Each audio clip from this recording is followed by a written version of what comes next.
year was 2081, and everyone was finally equal. They weren't only equal before God and the law, they were equal every which way. Nobody was smarter than anybody else. Nobody was better looking than anybody else. Nobody was stronger or quicker than anybody else. All this equality was due to 211th and 212th and 213th Amendments to the Constitution, and to the unceasing vigilance of agents of the United States Handicapper General. Some things about living still weren't quite right, though.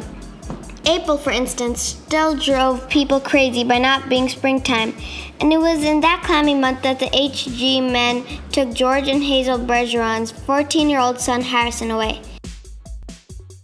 It was tragic, all right, but George and Hazel couldn't think about it very hard. Hazel had a perfectly average intelligence, which meant she couldn't think about anything except in short bursts. And George, while his intelligence was way above normal, had a little mental handicap radio in his ear. Every 20 seconds or so, the transmitter would send out some sharp noise to keep people like George from taking unfair advantage of their brains. George and Hazel were watching television. There were tears on Hazel's cheeks, but she'd forgotten for the moment what they were about. On the television screen were ballerinas. A buzzer sounded in George's head. His thoughts fled in panic. "That was a pretty nice dance," said Hazel. "Huh," said George. He tried to think a little about ballerinas. They weren't really good, no better than anybody else who would have been anyway.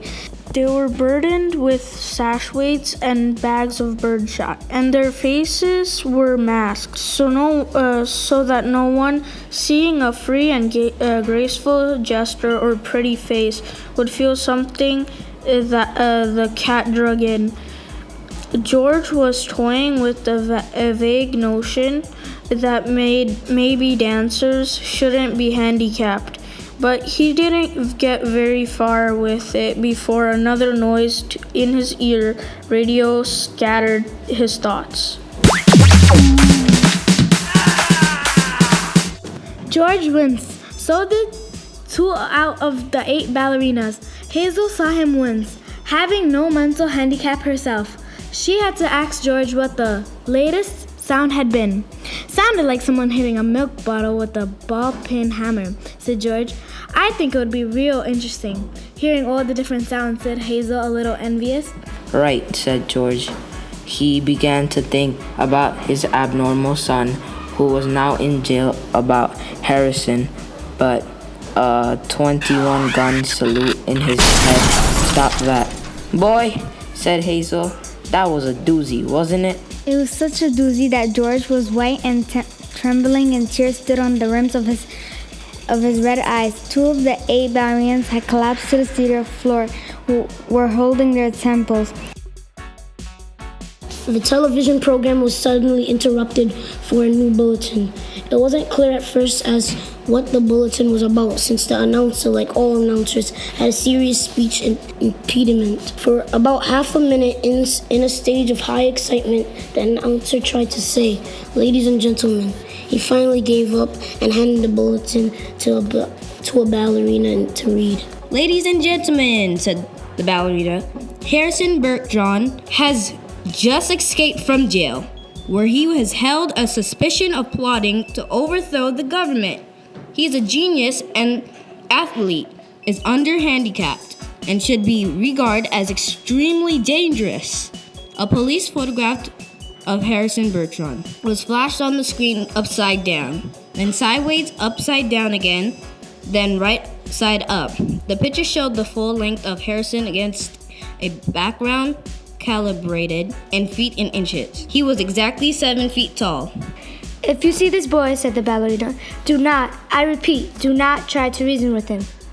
There was the shriek of the door being torn from its hinges. Screams and barking cries of consternation came from the television set. The photograph of Harrison Bergeron on the screen jumped again and again, as though dancing to the tune of an earthquake. George Bergeron correctly identified the earthquake, and well, he might have, for many was the time his own home had danced to the same crashing tune. "My God," said George, "that must be Harrison." The realization was blasted from his mind instantly by the sound of an automobile collision in his head. When George could open his eyes again, the photograph of Harrison was gone. A living, breathing Harrison filled the screen. "I am the Emperor!" cried Harrison. "Do you hear? I am the Emperor. Everybody must do what I say at once." "I shall now select my empress," he said, looking down on the cowering people.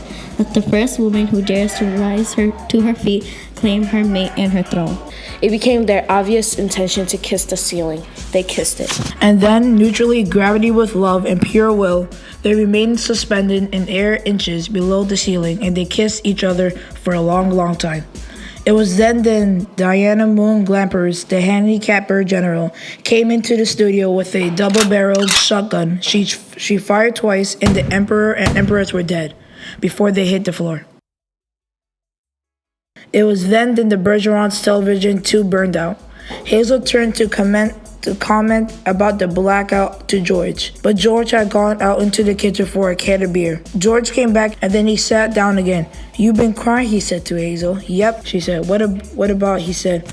"I forget," she said. "Something real sad on television. It's all kind of mixed up in my mind," said Hazel. "Forget sad things," said George. There was the sound of a riveting gun in his head. "Gee, I could tell that one was a doozy one." "You can say that again," said George. "Gee," said Hazel, "I could tell that one was a doozy."